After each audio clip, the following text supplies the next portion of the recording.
Welcome to the Authentic Health Coaching Show. My name is John Corson-Knowles, founder of Authentic Health Coaching, and we're so glad you joined us for the show today. If you haven't already, come check us out at AuthenticHealthCoach.com, where you can get Dr. Candace Corson's Top 5 Nutrition Tips report as our free gift just for you.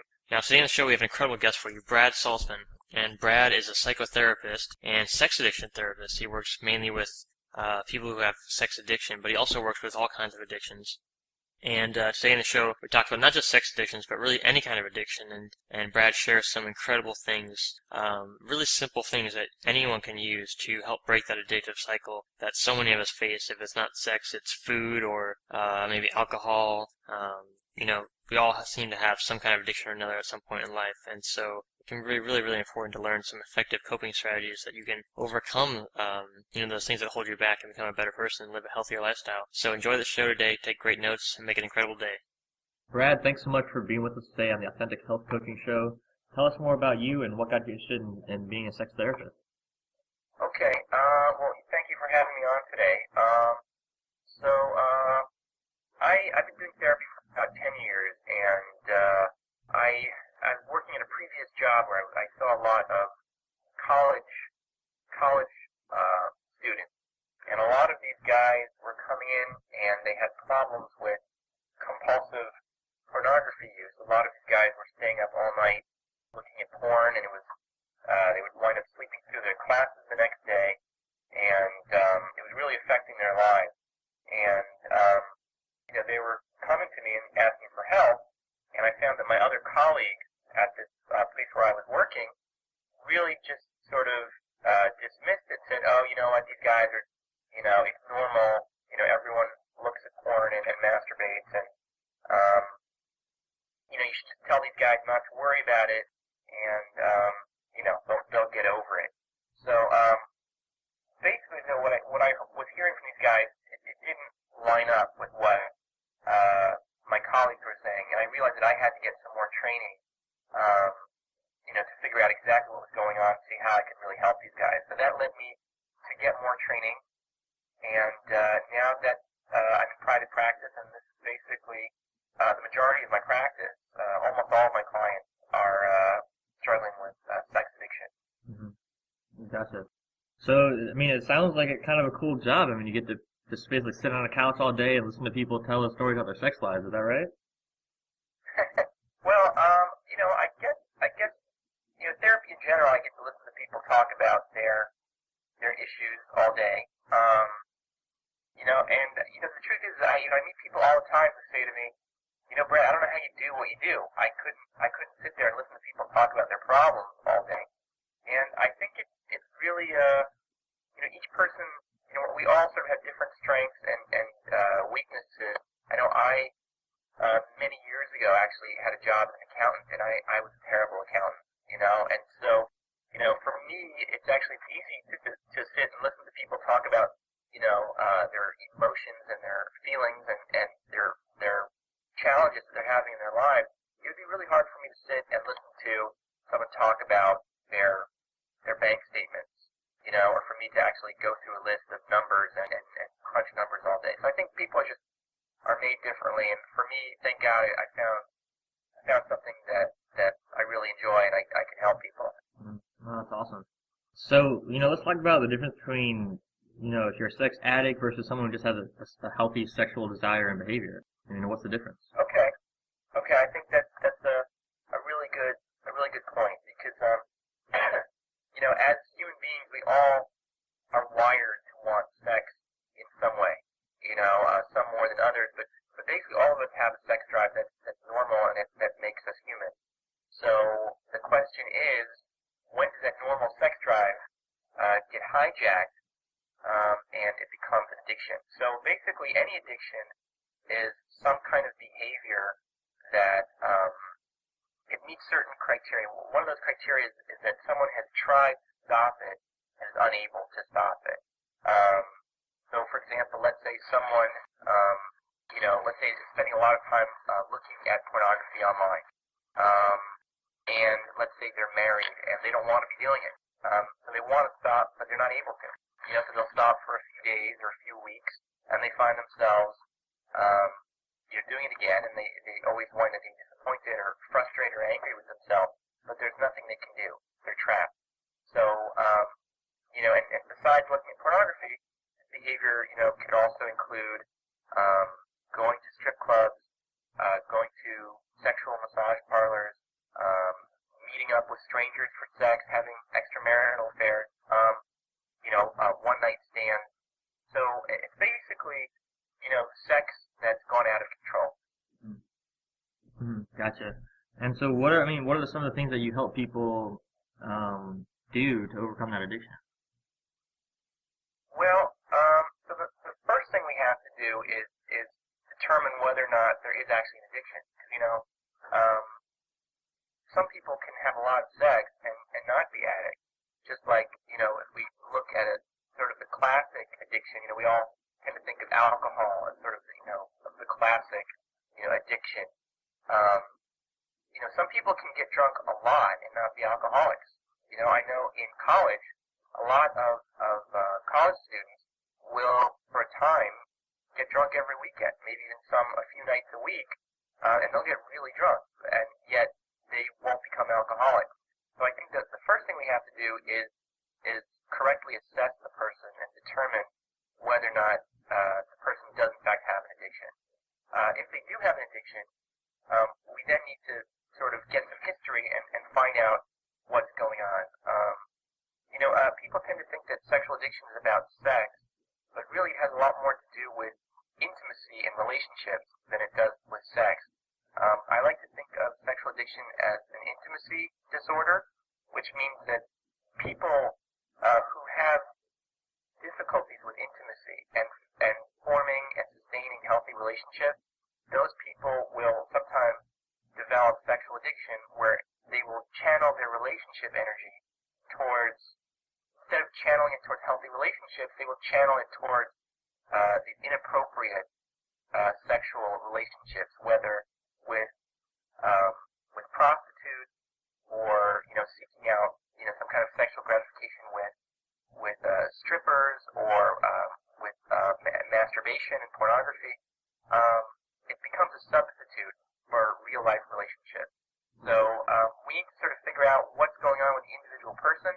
We need to look back into their past and into their childhood, see what kind of families did they grow up in, because often there's a strong trauma component to sexual addiction. The majority of the people who are actually sexual addicts did experience significant childhood trauma when they were growing up, whether it was physical trauma, sexual trauma, or emotional trauma. So that's an important piece there to sort of figure out what happened in their childhood, and and then how do we repair that damage that was done. Wow, that's fascinating that you say that. Oftentimes sex addiction is an intimacy and relationship issue. Do you think it's something that could be prevented if we just taught young people earlier in life how to better communicate and have better relationships? That's a really interesting question, Tom. You're the first person to ask me that, and I think that's a really interesting way to look at it. I think that it probably could, and I think that the antidote to sexual addiction is actually healthy relationships and healthy relationship skills. So I think that when parents model good relationships, when a father and mother treat each other with respect and affection, I think that is sort of childproofing your kids from becoming sex addicts. I'd say the biggest risk factor we have today toward developing sex addiction is the internet, though, because because we're also wired and technologically savvy. I mean, people have internet connections at home. They're walking around with smartphones. There's a lot less interpersonal connection going on, and people may feel, oh, I'm actually interacting with more people now because I might text 10 people a day, or I have 500 friends on Facebook. But there really is no substitute for face-to-face, in-person relationships, and especially those deeper relationships that you just can't really simulate online. Mm-hmm. Mm-hmm. Absolutely. I mean, people always talk about now that the disconnection that we have from reality because of all this computers and smartphones and things that we're using. Yeah. Yeah, it's a real issue, and I think technology is absolutely has helped us in so many ways, and I think also it also poses some real risks, and I think that people are maybe just starting to be aware of some of the risks, and I think that's why you see some of these things coming out, people talking about a digital cleanse, or turning off your phones or your computers for one day a week or something like that, just to sort of detach and disconnect, to sort of be more present in your real life with your real life relationships, and turn off all the noise and all the buzz around you. Absolutely. Well, I'm a big believer in that. You can learn from other people, whether it's good things that they've done or mistakes that they've made. So, what are some of the things that just an average everyday person could learn from sex addicts and from the work that you've done that could really help improve their life or their relationships? Okay, that's a really good question. So let's see. So what are some of the ways that your everyday person could benefit from some of the skills that I teach people? Exactly. So one thing that I work on with people, and this is a big problem I find with sex addicts, is not being aware of their own emotions. And I'm really surprised at how many people struggle with this. And usually when you ask someone, are you aware of your own emotions? Pretty much everyone says, well, sure I am. I have a good idea of, when I'm happy or when I'm sad or when I'm angry. But when it comes down to it, a lot of people really don't. And one thing that I work on with my clients is trying to be more aware of how they're feeling in the moment.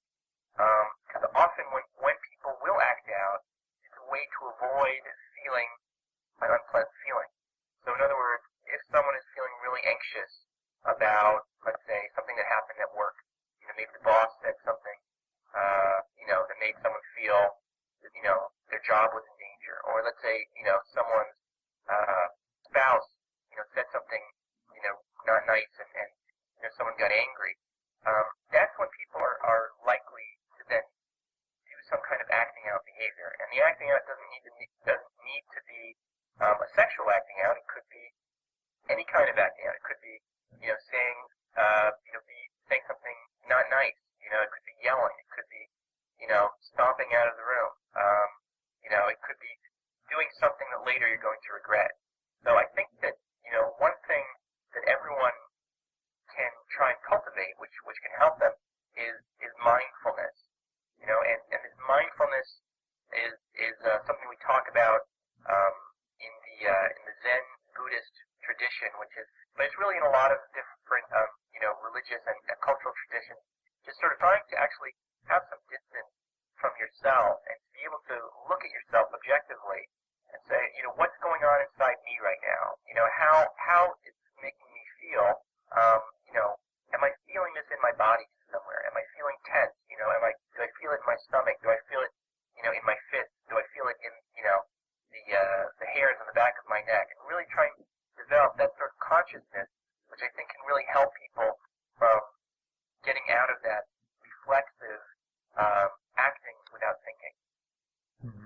Gotcha. So you're saying, if we just had a little bit more awareness about our emotions and how we feel, then we could, take a more proactive stance, to help us get what we really need, what we really want, rather than just reacting to those emotions, in a drastic way. Yeah, 100%. If people can sort of cultivate that self-awareness, then they can really become more aware of other people as well. But until they can first become aware of their own feelings and where they are in the moment, that precludes them from sort of going further and developing themselves further and developing their relationship further. Gotcha. Well, that's awesome. Well, that's great advice, Brad, and we really appreciate having you on the show today. Where can people find out more about you and the work that you're doing? Okay, well, people can check me out on my website, which is bradsalzman.com, and that's BRADS, like Sam, ALZ, like zebra, MAN.com. And if people in the New York area are interested in getting in touch with me about possibly becoming a client or finding out more about my services, I invite them to call me. My number is 917-517-5555.